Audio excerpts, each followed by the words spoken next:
Welcome back to The Fever, everyone, for a look at this weekend's upcoming games.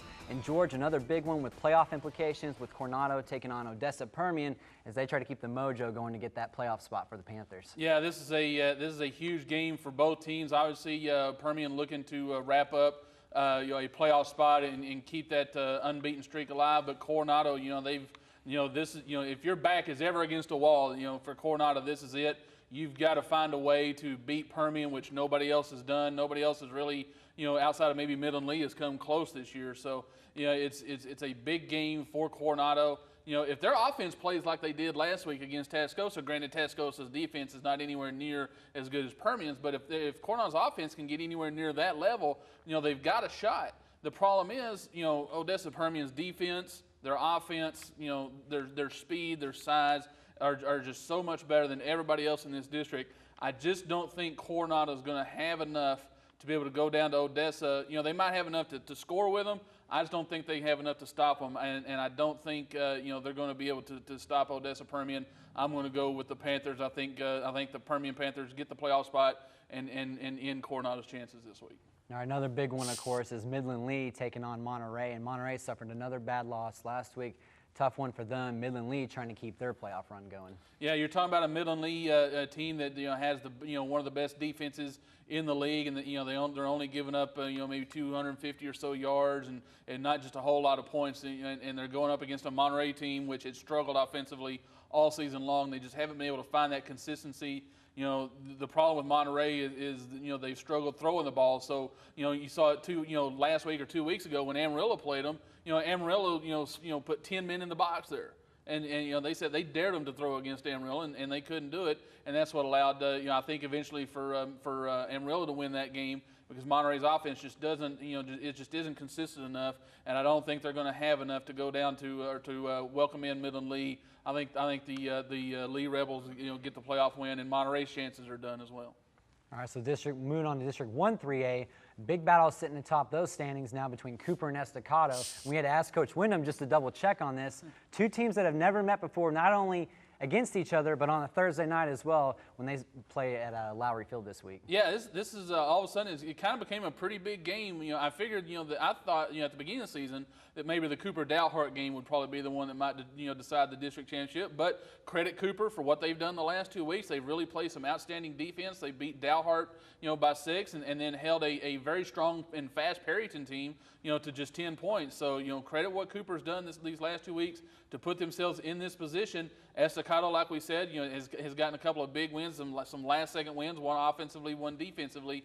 But the thing is, I think if Cooper could handle Estacado or could handle Perryton's speed, they might be able to handle Estacado's speed. But I think the fact that Estacado has a little bit more balance, I think this might be the game where Kyle Jackson breaks out and gets some things going in the passing game if he can get a receiver or two to step up. I like the Matadors on a Thursday night at Lowry Field in this one. All right, so moving on, again, into District 4 4A, Friendship, number 10 now in the state, trying to keep that undefeated season rolling.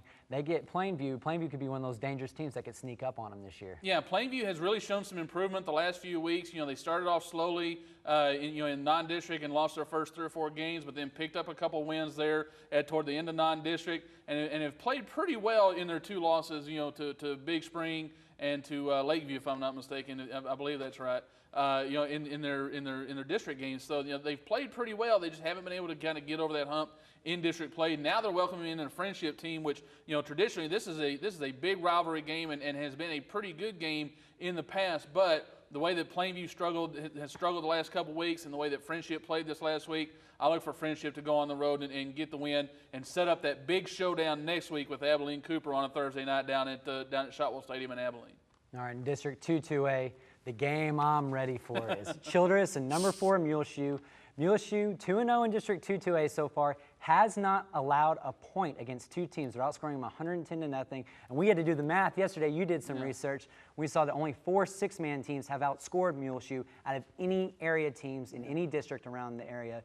they're taking on Childress, a team that has given them problems in the past, though. Yeah, no 1A through 5A team has scored more points than Muleshoe. Only 4 6-man teams have scored more than the Mules. And I think you're just interested in going just because you like seeing all the offense, and I know how you are being a young buck. But this is a game that has given Muleshoe a little trouble in the past. Childress has been an outstanding football team. I think they're not as good this year. I think Muleshoe has elevated themselves a little bit this year. With that offense and the way they're doing, I mean, they scored 63 points and won a shootout against Crane. They can get into a shootout. They can get into a defensive battle. It doesn't matter. I think Muleshoe just has too much firepower. Go with Mules in this one to win that game. Yeah, note about Westwood, 2,449 passing yards, 39 touchdowns, only 4 interceptions on the season. All right, going on now, number 10, New Deal, trying to keep their same season going as some of the other teams. They're staying undefeated, looking for that playoff spot, of course. They're going to take on Rawls. Yeah, New Deal just continues to be a very balanced football team, offensively, defensively, and offensively even, 4, 5, 6 guys. We'd talked with Coach Mayo before, about all the weapons he has at his disposal there at New Deal. I don't see any reason why they don't keep rolling against Rawls. Rawls, I thought maybe, had kind of turned its season around. Or not so much turned it around, but kind of maybe turned the corner. But then they struggled this last week and lost. So I look for New Deal to go this week. Being at home, I think the Lions get the win this week. Keep rolling in that district there. All right, another team we get back to is the Roughnecks. They start off 1-2 on the season, but have rolled off 4 wins since then. Looks like Chad Terry's got that team back together. They're going to be taking on Seagraves. Yeah, Seagraves. This is another big traditional rival game, between Sundown and Seagraves. And like you said, after some struggles early in the season, they've won 4 straight there at Sundown, and it really have turned things around. Got a lot of their players back from injury, and are really healthy and kind of hitting on all cylinders right now. Have opened up district with a couple of big wins. I don't see any reason. Seagraves struggled last week and took a loss. I don't see any reason why Sundown doesn't keep rolling and win this game this week. I'm going to go with the Roughnecks again. All right, so Georgia's picks for this weekend. Number 4, Odessa Permian taking out Coronado. Midland Lee over Monterey. Estacado with a win over Cooper. Number 10, Friendship over Plainview. Number 4, Muleshoe over Childress. Seminole getting a win away at Brownfield. New Deal against Rawls. And Sundown with a win over Seagraves. And that's all the time we have this week. Be sure to tune in right here to LISD TV for Friday Night Football and LoneStarVarsity.com for all your news, highlights, scores, and more from around the area in this weekend's games. You can email George and I at sports@LubbockOnline.com. We'd like to thank Coach Pointer for stopping by. For George Watson, I'm Travis Cram. We'll see you next week right here. Catch the Heat.